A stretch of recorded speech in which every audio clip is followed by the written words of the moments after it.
এনে তোর favourite noodles, খেয়ে নে এটা।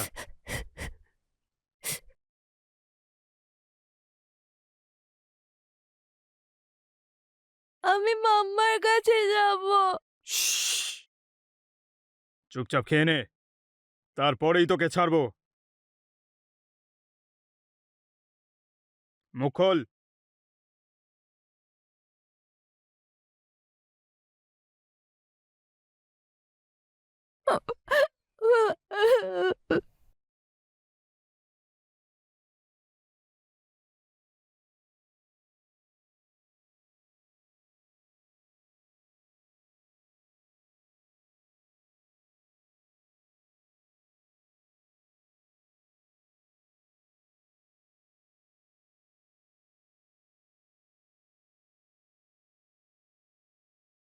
রোহন, রোহন, কোথায় তুমি? এবার আমি তোমাকে ধরে খেয়ে ফেলবো।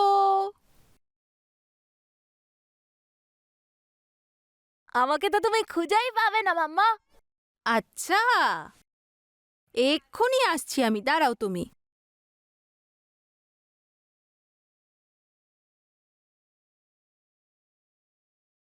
দেখো, এবার আমি তোমার কাছে চলে এসেছি।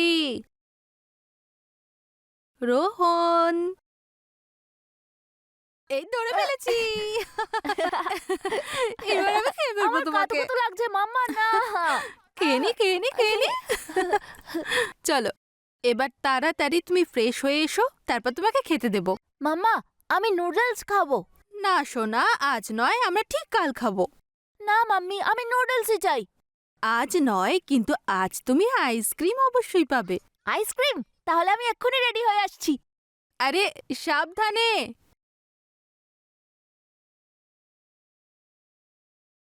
হ্যাঁ বলুন মা। ভালো থাকো মা। তুমি কেমন আছো? আমি ভালো আছি, আপনি কেমন আছেন? আমি তো ভালো আছি। আর রোহন কেমন আছে? ওর কথা আর বলবেন না, এত দুষ্ট হয়েছে। এক্ষুনি নুডলস খেতে চাইছিল, অনেক কষ্ট করে ওকে বোঝালাম। একদম ওর বাবার।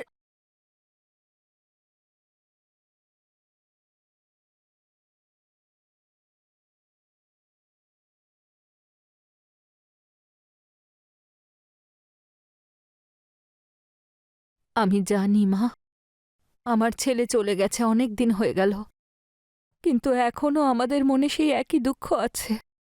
আমি তোমার কষ্টটা বুঝতে পারছি। আমি তোমায় কতবার বলেছি যে আমাদের কাছে এসে থাকো। কি করবে তুমি একা থেকে ওখানে? না মা, রোহিতের যাওয়ার পর আমি ভেবেছিলাম আমি থাকতে পারবো না, কিন্তু রোহনের মুখে হাসি দেখে আমি আমার সব কষ্ট ভুলে যাই। সৎ মা হওয়া সত্ত্বেও তুমি রোহনের এত খেয়াল রাখছো। নিজের মা হলে এত খেয়াল রাখতো না, কিন্তু কি করব, রোহনের মা ওকে জন্ম দিয়েই তো চলে গেল। রোহিত ৩ বছর পরে তোমাকে বিয়ে করার জন্য রাজি হলো, আর ভাগ্যের পরিহাস দেখো, সেই রাতে সেই রাতে অ্যাক্সিডেন্টে।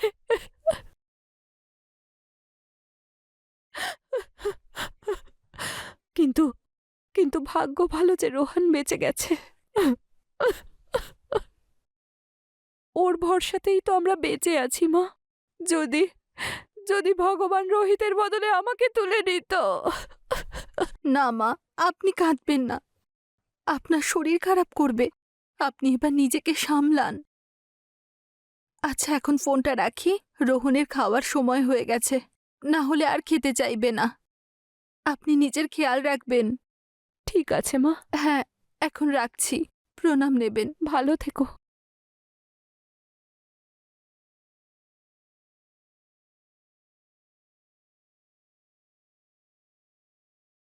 রোহন, রোহন তাড়াতাড়ি এসো, খেতে হবে তো, তারপর আইসক্রিম খেতে যাব। 2 মিনিট, রেডি হয়েই আসছি।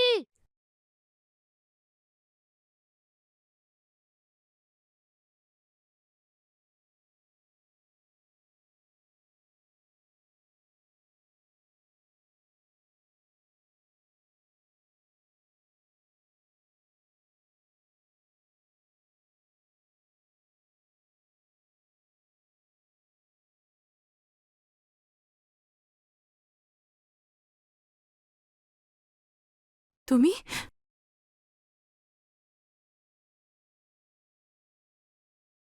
আরে ভয় পাইয়ে দিয়েছিলে তো, ভিতরে ঢুকলে কি করে? দরজা খোলা ছিল, ভেতরে চলে এলাম। এমনিতেও তোমার কথা ভীষণ মনে পড়ছিল।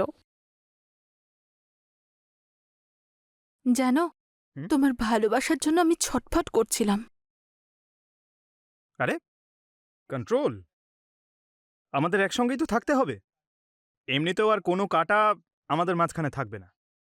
তাছাড়াও একটা কাঁটা ছিল রোহিত নামের, যাকে তুমি এইভাবে সরালে যে পুলিশও হয়তো ভাবছে যে কি হলো। তোমার বুদ্ধির তারিফ করতেই হচ্ছে। তুমিও কিছু কম স্মার্ট নাও, এমন প্ল্যান বানালে যে কেউ কিছু বুঝতেই পারছে না। যাকে এই বাড়ি আর টাকা সব আমার হয়ে গেছে, এবার শান্তিতে জীবনটা কাটাতে পারবো। আর পড়ে রইল ওই বুড়ি, ওকে তো আজ নয় কাল যেতেই হবে। তারপর গোয়ার ফার্ম হাউসটা, ওটাও আমার হয়ে যাবে। আর আমার ভাগটা? আরে আমি পুরোটাই তো তোমার, আর তুমি ভাগের কথা বলছো? আমার সবকিছুতে তোমারই তো অধিকার। না, তুমি হয়তো ভুলে যাচ্ছ তোমার কাছে আর যা কিছুই রয়েছে সব রোহনের জন্যই রয়েছে। তুমি এখানে শুধু একজন আয়া হয়েই রয়েছো। সেই আগুনে তো আমার মনটা আজও জ্বলে। ওই রোহনকে না কিছু একটা করতে হবে, আমার গলার কাঁটা হয়ে দাঁড়িয়েছে ও। তো ওকে মারার প্ল্যান করছো নাকি? কেন নয়? তারপরেই তো এই সব কিছু আমার হয়ে যাবে। কি, তুমি পাগল হয়ে গেছো নাকি?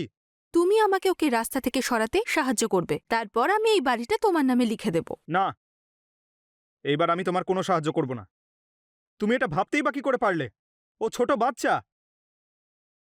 তুমি না আমাকে শিখিও না, আমি তোমাকে জিজ্ঞেস করছি না, আমি বলছি তুমি আমাকে সাহায্য করো ওকে রাস্তা থেকে সরাতে, তারপর এই সবকিছু বিক্রি করে কোথাও চলে যাব। আর যদি পুলিশ ধরে নেয় তখন? পুলিশ কিছুই করতে পারবে না। লাস্ট টাইমের মতো একদম প্রপার প্ল্যানিং করব। আচ্ছা শোনো,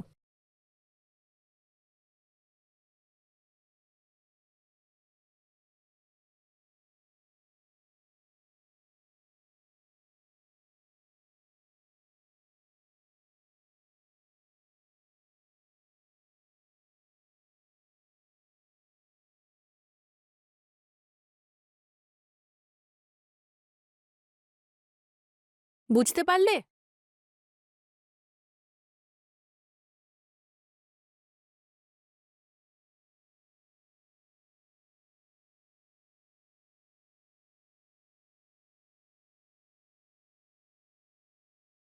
আমি কমিশনার স্যারের সঙ্গে কথা বলেছি, দেখা যাক কি হয়। আচ্ছা স্যার। স্যার আমার বাচ্চা, আমার বাচ্চা। দেখুন, আপনি নিজেকে সামলান, আগে বলুন কি হয়েছে। আপনি কাঁদবেন না, আমরা অবশ্যই আপনাকে সাহায্য করব। আমার ছেলেটা স্কুলে গিয়েছিল, তারপর থেকে ওকে আর পাওয়া যাচ্ছে না। আমি ওকে একটু দেরি করে আনতে গিয়েছিলাম, আমি আশেপাশে সব জায়গায় খুঁজেছি কিন্তু পাচ্ছি না। ওকে কেউ কিডন্যাপ করে নিয়েছে স্যার, প্লিজ আমাকে সাহায্য করুন। দেখুন, প্লিজ নিজেকে সামলান। বাচ্চা মানুষ আশেপাশে কোথাও খেলছে হয়তো, বা হয়তো অন্য কোনো পেরেন্টস তাকে নিয়ে গেছে নিজের সঙ্গে। দেখুন, আপনি চিন্তা করবেন না, আমরা খোঁজ খবর নিয়ে দেখছি। রাজদীপ, এক কাজ করো, একটা টিম নিয়ে তুমি স্কুলে যাও আর ওখানে ফুটেজ চেক করো। প্রিন্সিপাল, ওয়াচম্যান সবার সঙ্গে কথা বলো, খোঁজ না অন্য কোনো পেরেন্টস তাকে সঙ্গে নিয়ে গেছে নাকি। স্যার, আপনি রোহিতের ওয়াইফ তো, যার গত বছর গাড়ির অ্যাক্সিডেন্টে ডেথ হয়েছিল? হ্যাঁ স্যার, রোহিত চলে যাওয়ার পর রোহনই আমার সবকিছু ছিল। জানি না কোথায় আছে আমার ছেলেটা, কি অবস্থায় আছে, কি করছে এখন, আমাকে যারা এক মুহূর্তও থাকে না। প্লিজ। দেখুন, কিছু ঘন্টা হলো বাচ্চাটাকে খুঁজে পাওয়া যাচ্ছে না, আর আইন অনুযায়ী আমরা 24 ঘন্টার আগে কোনো অ্যাকশন নিতে পারবো না। কিন্তু আপনি দেখলেন যে আমি একটা টিম পাঠিয়েছি, নিশ্চয়ই এটা খোঁজ পাওয়া যাবে। আপনি প্রতিবেশীদের সঙ্গে কথা বলুন, যদি কিছু জানতে পারেন আমাদের জানান, আর 24 ঘন্টা পরে তো আমরা রিপোর্ট লিখিয়ে নেব। আমি সব জায়গায় জিজ্ঞেস করেছি, রোহনকে কেউ দেখেনি। দেখুন ম্যাডাম, আমার এক্সপিরিয়েন্স বলছে যে বাচ্চাটা এখানেই কোথাও থাকবে। আপনি প্লিজ বাড়ি যান, আপনি কিছু জানতে পারলে আমাদের জানান, আর আমরা জানতে পারলে আপনাকে ইনফর্ম করব, ঠিক আছে? হ্যাঁ স্যার।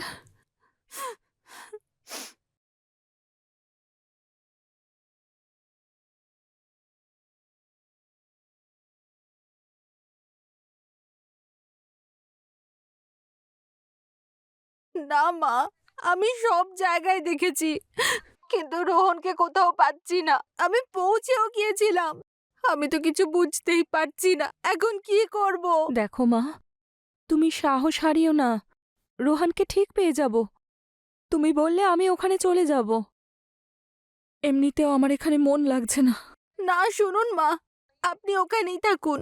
বাবারও তো শরীরটা ভালো নেই, ওনাকে কে দেখবে? আর আপনি চিন্তা করবেন না, আপনি তো বোঝেনই একজন মায়ের মন। আমি রোহনকে ঠিক খুঁজে বের করব। ঠিক আছে মা, তুমি ভরসা রাখো। হ্যাঁ মা, এখন আমি রাখি, আশেপাশে আরেকবার জিজ্ঞেস করি। ঠিক আছে মা। হে ভগবান, আমার নাতিটাকে খুঁজে দাও।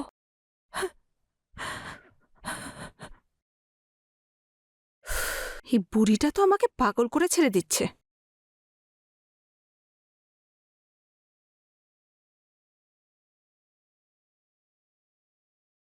হ্যালো, কখন থেকে চেষ্টা করে যাচ্ছি। কোথায় তুমি? তাড়াতাড়ি বাড়ি এসো।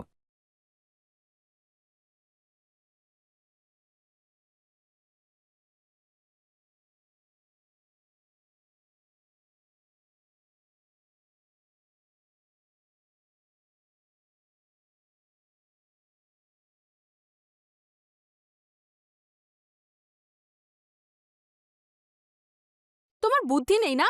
তুমি একটা কাজও ঠিক করে করো না। যদি আগের বারও আমি তোমার পাশে না থাকতাম তাহলে ওই রোহিত আজও এখানে থাকতো। আরে কিন্তু আমি করলামটা কি? তুমি রোহনকে তুলে নিয়ে যাচ্ছ, সেটা আমাকে বলনি কেন? আমরা তো শাশুড়ি মায়ের কাছ থেকে ওকে তুলবো ভেবেছিলাম। সব প্ল্যান নষ্ট হয়ে গেল। এখন তাড়াতাড়ি ওর একটা ব্যবস্থা করো। কি বলছো কি? আমি রোহনকে তুলিনি। আর এমনিতেও কালকে আমি এখানে ছিলামই না। আমি তো সোলাপুর গেছিলাম। বলেছিলাম তো তোমাকে। দেখো, মজা করো না আমার সাথে। এমনি আমার মুডটা একদম ঠিক নেই। আর এই কান্নার অ্যাক্টিং করে করে আমি বিরক্ত হয়ে যাচ্ছি। আরে বাবা, আমি সত্যি কথা বলছি, আমি এখানে ছিলাম না। আর এমনিতেও রোহনকে তোলার প্ল্যান তো হয়েই গেছিল। শোনো, তাড়াতাড়ি পুলিশ স্টেশনে গিয়ে কমপ্লেন লিখিয়ে নি, না হলে সব গন্ডগোল হয়ে যাবে। সে কমপ্লেন তো আমি করেছি। তুমি যদি রোহনকে না তোলো তাহলে কে তুললো?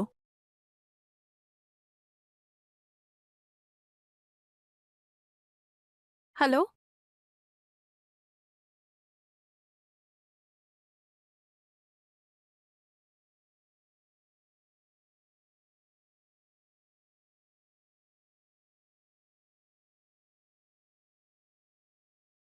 ফ্যাক্স করে দাও। স্যার, হুম। আমি অনেককে জিজ্ঞাসাবাদ করলাম। স্কুলের সিসিটিভিতে দেখা গেছে যে রোহন স্কুল থেকে বেরোচ্ছে, কিন্তু গেটের বাইরে সিসিটিভি না থাকায় ও ওখান থেকে কোথায় গেছে সেটা জানা যায়নি। এই ওয়াচম্যান কিছু বললো? হ্যাঁ স্যার, ওয়াচম্যানের সঙ্গে কথা বলেছি। ওয়াচম্যান আমায় বলল যে রোহন নাকি প্রতিদিন সামনের দোকান থেকে কিছু না কিছু কিনতো, আর সেটা ভেবে ও আর ভালো করে দেখেও নি। সেই সময় ওয়াচম্যানের একটা কল আসে। ওয়াচম্যান যখন ফোনে কথা বলছিল সেই সময় যে রোহন কোন দিকে গেছে সেটাই জানতে পারা যায়নি। আর সিসিটিভিতে পরিষ্কার দেখাও যাচ্ছে। তার মানে কোনো চেনা পরিচিত মানুষই রোহনকে কিডন্যাপ করেছে। ও জানতো যে রোহন নিশ্চয়ই সামনের দোকানে গিয়ে কিছুটা কিনে আনবে। ব্যাপারটা বড্ড গোলমেলে। এটা কে হতে পারে যে রোহনকে কিডন্যাপ করলো? কিন্তু কেন করলো? এই প্রিয়ার সঙ্গে কথা হলো? কোনো র্যানসম কল এসছে? না স্যার, এখন অবধি তো না। ওনার সঙ্গে কথা বলতে চাইলে উনি ভালো করে কথাও বলছেন না, শুধু কেঁদেই যাচ্ছেন। হুম। হ্যালো, আমরা আসছি।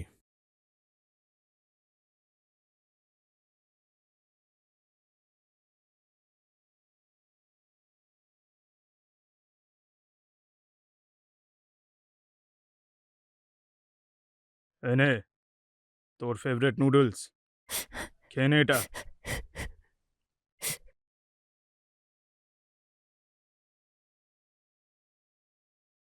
আমি মাম্মার কাছে যাব। শ্শ্, চুপচাপ খেয়ে নে, তারপরেই তোকে ছাড়বো। মুখ খোল।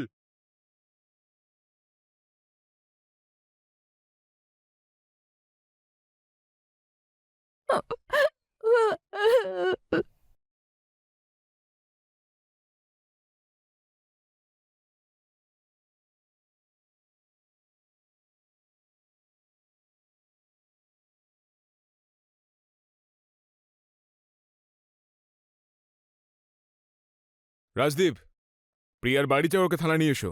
আচ্ছা স্যার।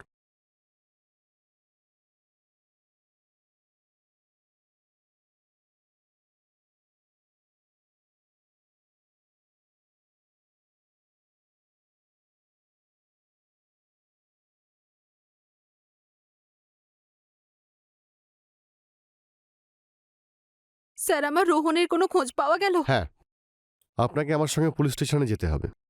চলুন।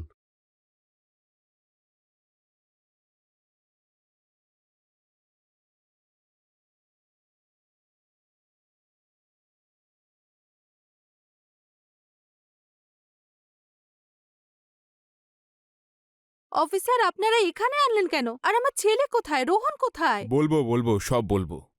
আপনার সঙ্গে অনেক কথা রয়েছে আমাদের। আপনি আগে আমাদেরকে এটা বলুন যে আপনি রোহিতকে কেন মেরেছেন, আর একদম মিথ্যে বলবেন না। আমরা সবটা জানি। স্যার, আমি কিচ্ছু করিনি। আর আগে এটা বলুন, রোহনকে আমাকে অপরাধীর মতো এখানে এনেছেন কেন আপনারা? আমি আমার উকিলের সঙ্গে কথা বলবো। অলোক, অলোককে তো নিশ্চয়ই তুমি চেনো। ও নিজের মুখ খুলে দিয়েছে, আর আমরা সব জেনে গেছি।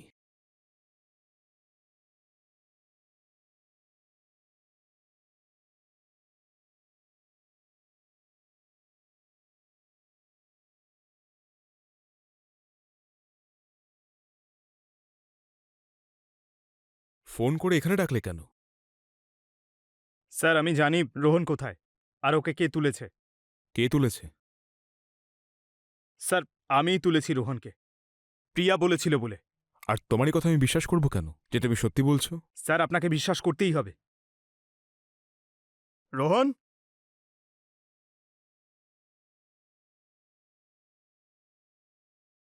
বাবা, বাবা তুমি ঠিক আছো তো? হুম। স্যার, স্যার, এই বাচ্চাটার প্রিয়ার থেকে অনেক বিপদ। রোহিতের পরও এই বাচ্চাটাকে মারতে চায়। রোহনকে না কিছু একটা করতে হবে। আমার গলার কাঁটা হয়ে দাঁড়িয়েছে ও। তো ওকে মারার প্ল্যানে রয়েছো নাকি? কেন নয়? তারপরে তো সবকিছু আমার নামে হয়ে যাবে। কি? তুমি পাগল হয়ে গেছো নাকি? তুমি আমাকে ওকে রাস্তা থেকে সরাতে সাহায্য করো, তারপরে এই বাড়িটা আমি তোমার নামে লিখে দেব। না, এইবার আমি তোমার কোনো সাহায্য করব না। তুমি এটা কি করে ভাবতে পারলে? ও একটা ছোট বাচ্চা। তুমি না আমাকে শিখিও না। আমি তোমাকে জিজ্ঞেস করছি না, বলছি আমি। এই সবে কিন্তু তুমিও ফাঁসবে, সেটা কি জানো? হ্যাঁ স্যার, জানি। কিন্তু মরে যাবার থেকে তো ভালো সরকারি সাক্ষী হয়ে সারা জীবন জেলে কাটানো। আর তোমায় কে মারতে চায়? প্রিয়া। প্রিয়া? ও তোমায় কেন মারতে চায়? তোমাদের তো বাইরে গিয়ে সেটেল হওয়ার প্ল্যান ছিল। আমারও তাই মনে হয়েছিল স্যার, কিন্তু যখন ওর বাড়িতে গেলাম তখন রোহিত তো গেল, এবার রোহনও চলে যাবে। আর এই বুড়ো বুড়ি আজ নয়তো কাল চলেই যাবে। তারপর একাই আমি এখানে রাজত্ব করব। আর অলোক কে কোনোদিন সুযোগ বুঝে বিষ দিয়ে মেরে ফেলব।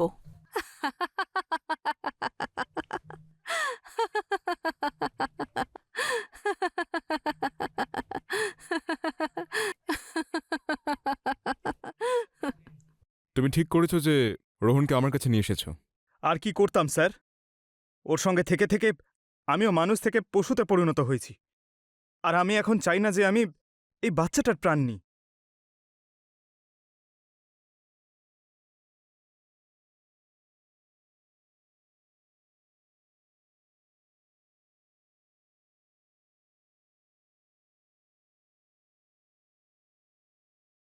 আমি জানতাম যে লোভ মানুষকে অন্ধ করে দেয়, কিন্তু এতটা যে কাউকে মেরে ফেলতে হয়?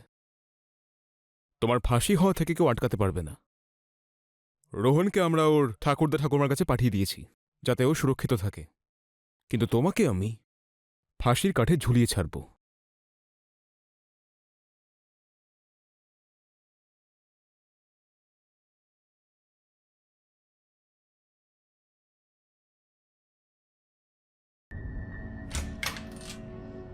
নমস্কার।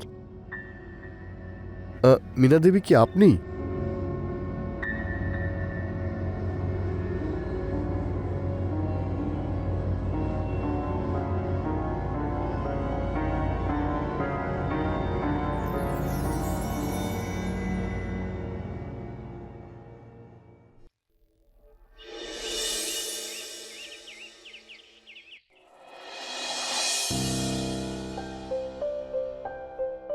হ্যালো। হ্যাঁ রে, কেমন আছিস? আমি ঠিক আছি, তুই বল। হ্যাঁ রে, আমিও খুব ভালো আছি। তুই জানিস এখানে সর্দারজির কাছে নতুন নতুন শাড়ি এসেছে, দারুণ দারুণ দেখতে, আর ডিসকাউন্টও চলছে রে। কি বলছিস রে? হ্যাঁ, যা গিয়ে তাড়াতাড়ি কিনে আন। আমিও জানিস তো কিনে এনেছি শাড়ি। জানিস ডিসকাউন্ট চলছিল বলে আমি একটার সঙ্গে আরেকটাও কিনেছি। ভালোই তো রে। তুই তো বেশ চালাক দেখছি। আরে 50%ই তো, কিন্তু বেস্ট কোয়ালিটি রে। 50% ডিসকাউন্ট? ইয়েস। ঠিক আছে, আমি আজকে সন্ধেবেলা কিনে আনবো। তুই একটা কাজ কর না, আমার বাড়িতে চলে আয়, কাল একসঙ্গে যাব, ঠিক আছে? ঠিক আছে, ওকে, সি ইউ। বাই। বাই।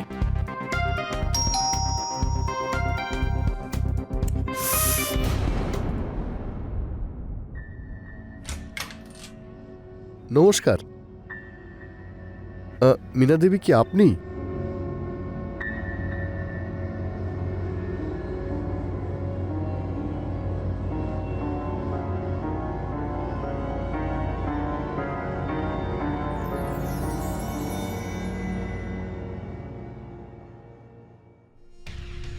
হ্যাঁ বলুন, কি দরকার আপনার? আমাকে গুপ্তাবাবু পাঠালেন, উনি বললেন আপনি নাকি ভাড়াটে খুঁজছেন, তো এখানে কি ঘর খালি আছে?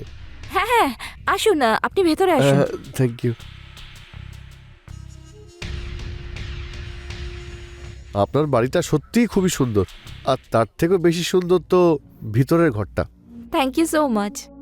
আচ্ছা, এই ঘরের ভাড়া কত হবে? আপনার যা ইচ্ছে তাই দেবেন। হ্যাঁ? না মানে বলতে চাইছি, এই রুমের রেন্টটা হলো 5,000, কিন্তু আপনি 4,000 দিলেই হবে। আচ্ছা আচ্ছা, থ্যাংক ইউ আন্টি। কি বললে তুমি? আন্টি? আমায় দেখে তোমার আন্টি মনে হচ্ছে? মানছি আমার বয়সটা একটু বেশি, হ্যাঁ একটু মোটা হয়ে গেছি, আমার বিয়েও হয়নি এখনো, কিন্তু আমি আন্টি নই। আমি যদি একটু মেকআপ করে বসি না, তাহলে আজকালকার মডার্ন মেয়েদের থেকেও কোনো অংশে কম নয়। আমাকে আর আন্টি বলবে না। কি বলবো তাহলে? তুমি আমাকে মিনা বলতে পারো। ঠিক আছে মীনা দেবী, তাহলে আমি আজকেই জিনিসপত্র নিয়ে আসি। আরে তুমি আজকে কেন, এখনই শিফট করে যাও। ঠিক আছে, আমি আমার জিনিসপত্র নিয়ে আসছি। ওকে। হ্যাঁ।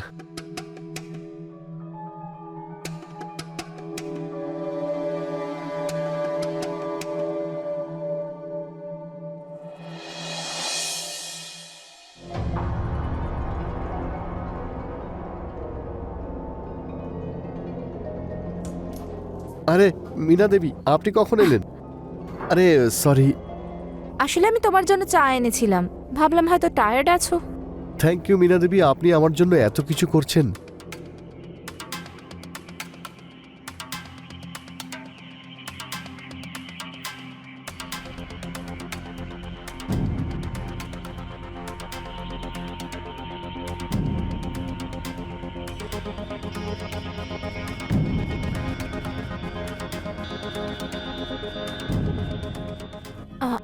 আচ্ছা অভিষেক, তুমি কি করো?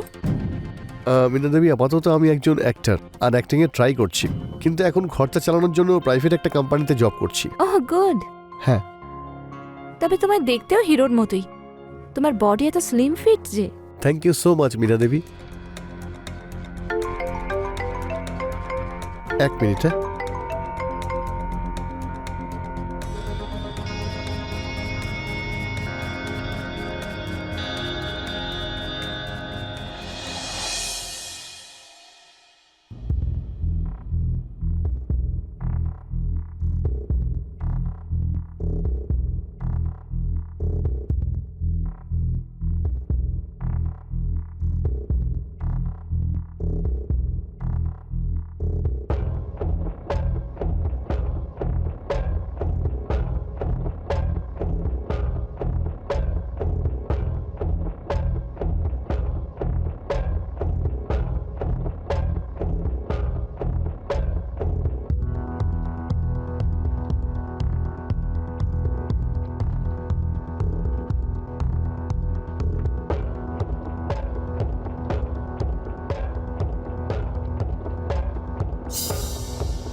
এই স্বপ্নটা যে কবে সত্যি হবে।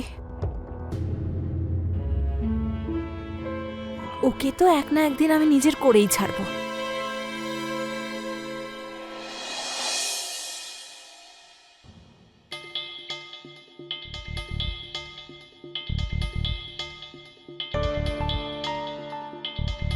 আরে তুমি এসে গেছো? কেন, কোনো কাজ আছে কি? হ্যাঁ, তোমার সঙ্গে আমার একটা খুব দরকার আছে। 1 মিনিট বসো না, বসো।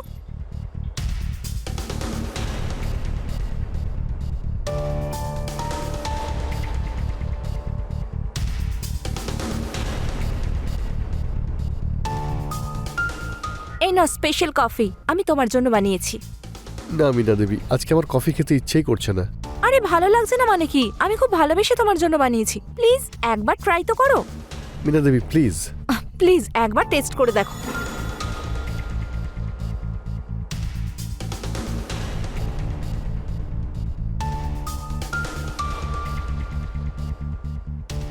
মীনা দেবী থাক, আমি খাবো না।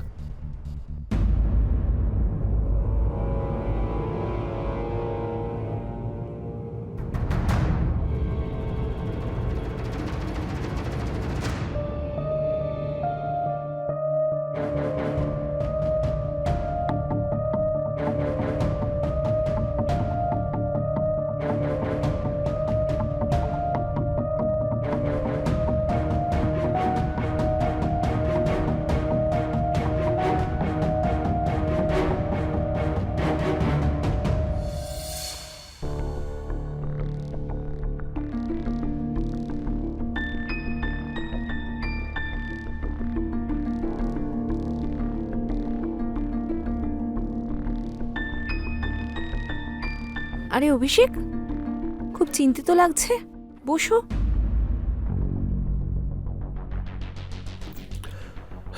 কিছু না, এমনি। কি বলবো? কি হয়েছে? অফিসে কিছু হয়েছে? না, অফিসে তো কিছু হয়নি, ব্যাস এই মাসে স্যালারি একটু লেট হবে, আর বস বলেছেন স্যালারি পেতে অন্তত 15 দিন লাগবে। আপনাকেও রেট দিতে হবে আর বাড়িতেও টাকা পাঠাতে হবে। কি যে করব আমি কিছুই বুঝতে পারছি না। আরে এই সামান্য ব্যাপার, এতে এত চিন্তা করার কি আছে? তুমি কোথাও পালিয়ে তো যাচ্ছ না, পরে দিয়ে দিও রেন্ট। আরে মীরা দেবী, ব্যাপারটা ঠিক তা নয়। তাও আরে তুমি টেনশন করো না, তুমি একটা কাজ করো, এই মাসের রেন্ট আর পরের মাসের রেন্ট একসঙ্গে দিয়ে দিও, পরের মাসেই। আরে না মীরা দেবী, সব আপনি কি বলছেন? এই রেন্ট দিয়েই তো আপনার সংসার চলে না। হ্যাঁ সেটা ঠিকই বলেছ, কিন্তু তুমি আমায় একটা ফেভার করতে পারো। তোমার রেন্টও তাহলে আমার লাগবে না। বলুন মীনা দেবী, আমার পক্ষে যা সম্ভব আমি তো অবশ্যই করব।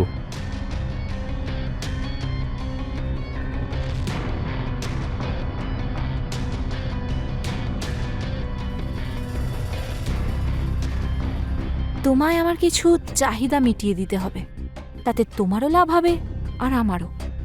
মীনা দেবী, আমি কিছু বুঝতে পারলাম না।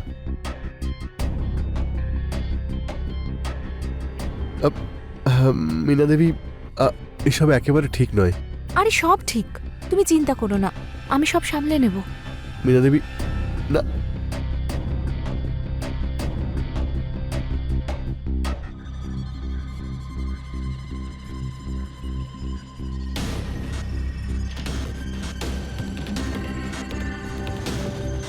মীনা দেবী, এসব কিন্তু একদমই আর নয়।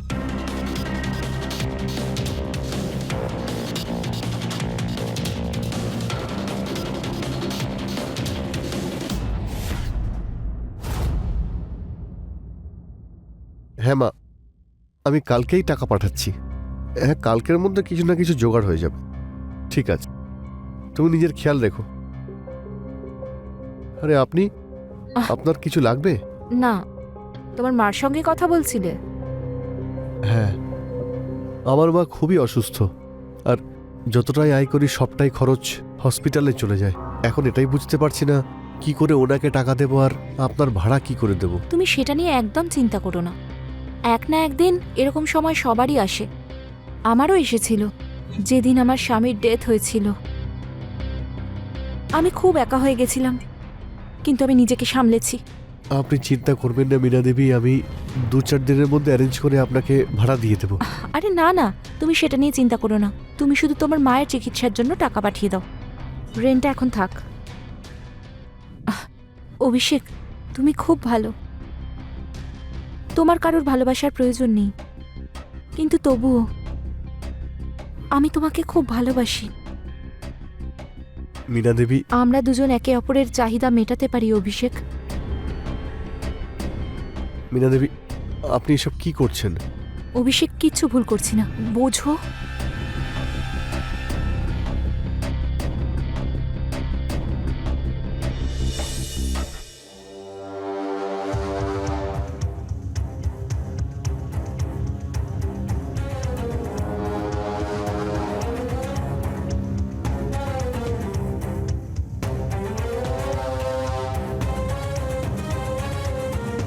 মীনা দেবী, হ্যাঁ, এসব কি?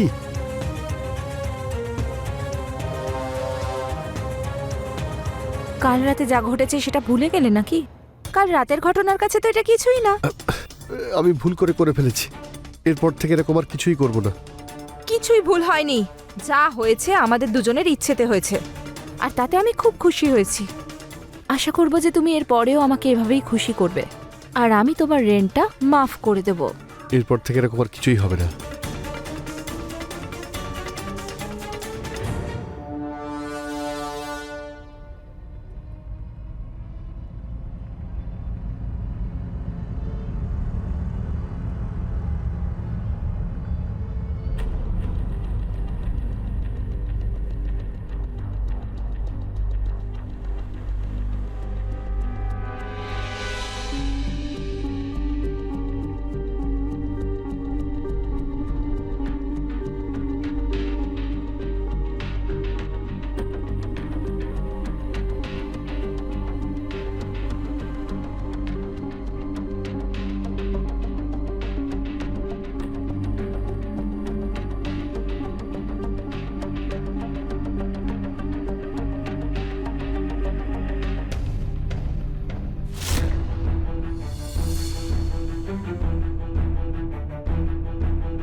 অভিষেক,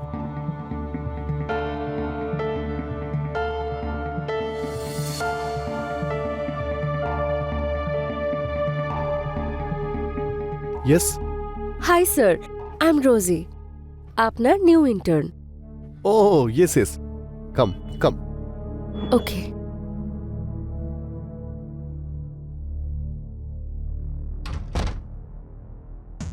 বসুন প্লিজ।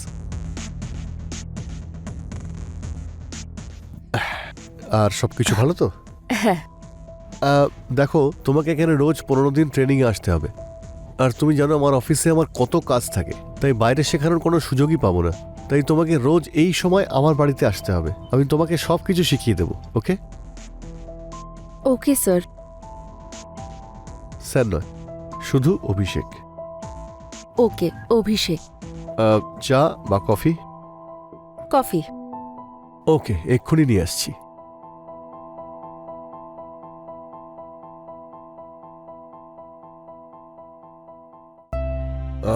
তোমার coffee. Thank you so much.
আংটিটা কার?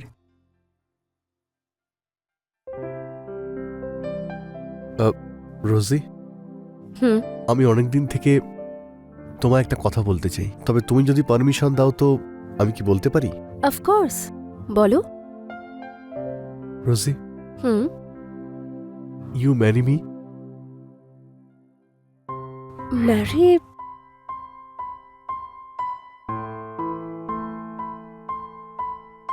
ইয়েস। সত্যি? হুম। Thank you Rosie. তুমি তো আমাকে আগেই বলতে পারতে। ব্যাস বলার সাহস হয়নি, তাই তোমাকে আমি বলতে পারিনি। তোমায় এটা আমি পরিয়ে দিই।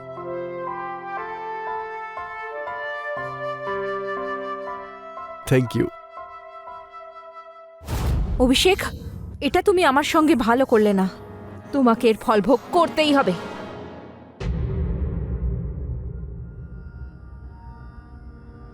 আপনি আপনি এখানে কি করছেন? সেটাই করতে এসেছি, যেটা আমার অধিকার। সেদিন রাতে যা কিছু হয়েছিল সব আমার ভুল ছিল, আর এরকম ভুল আর ভবিষ্যতে হবে না। আমি ভালো করে জানি যে তুমি কি স্বপ্ন দেখছো। তুমি ওই মেয়েটাকে বিয়ে করতে চাও, তাই তো? আমি সব দেখেছি, কিন্তু তোমার এই স্বপ্নটা কোনোদিনও পূরণ হবে না, কারণ আমি ওকে সব কিছু বলে দেব যে তুমি আমার সঙ্গে রাতে কি কি করো। আপনার যা করার আপনি করুন, কিন্তু আমি বিয়ে ওকেই করব। সেটা কোনোদিনও হবে না। আমি তোমাকে এরকম করতেই দেব না।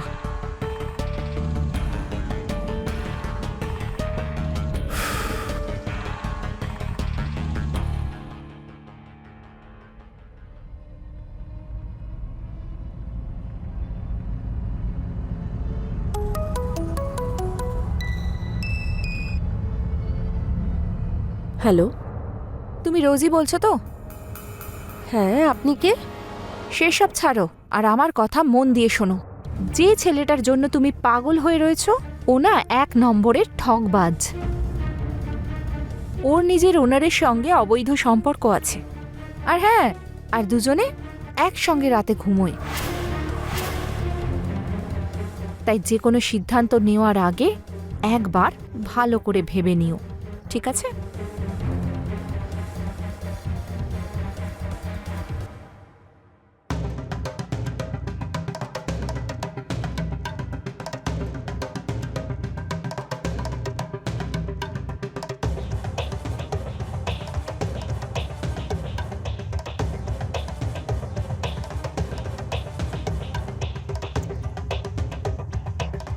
কি ব্যাপার, আজ একা একা কাজ করছো? তোমার অভিষেক স্যার কোথায়? ও একটু বাইরে গেছে কোনো একটা কাজে, চলে আসবে। বাই দ্য ওয়ে, এই ছেলেটার কিন্তু জীবনটা মজাদার। একদিকে আমার সঙ্গে রাত কাটাচ্ছে, আর অন্যদিকে তোমাকে বিয়ের প্রতিশ্রুতি দিচ্ছে। এইসব কি বাজে কথা বলছো তুমি? বাজে কথা? আমি সত্যি বলছি। ও প্রতিটা রাত আমার সাথেই কাটায়, আর আমাকে ভীষণ ভালোবাসে। ওর টাচ, ওর কিস, উফ। Shut up! কি হয়েছে রোজ? সব ঠিক আছে তো? হ্যাঁ গো, সব ঠিক আছে। আমি তো ওই আন্টিকে বলছিলাম যে আমি তোমাকে ঠিক কতটা বিশ্বাস করি, আর কেউ যদি তার মাঝখানে আসার চেষ্টা করে সে কখনোই সফল হবে না, তাই না? হ্যাঁ।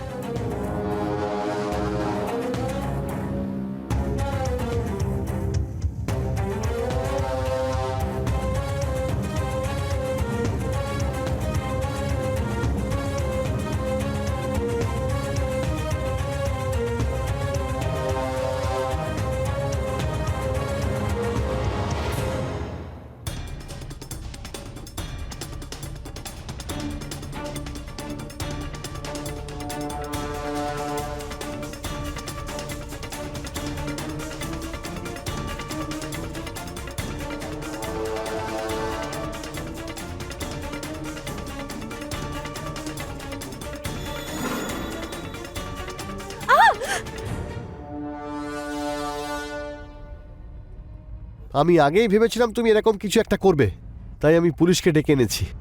আর রোজকেও বলে দিয়েছিলাম তুমি কিভাবে ব্ল্যাকমেল করে আমাকে তোমার জালে ফাঁসিয়েছো। আমি না ভাবতে পারিনি তুমি এতটা নিচে নামতে পারো। তুমি যখন দেখলে যে আমি তোমার কথায় বিশ্বাস করছি না, তখন তুমি আমাকে মারার প্ল্যান করলে। অভিষেক, আমি তোমার ওপর প্রতিশোধ নিয়েই ছাড়বো। পুলিশের সামনে হুমকি দিচ্ছ? ওকে এখনই থানায় নিয়ে চলো, ওখানে গেলেই সব বুঝতে পারবে। চপ। ছাড়ো। রোজ, তুমি ঠিক আছো? হ্যাঁ,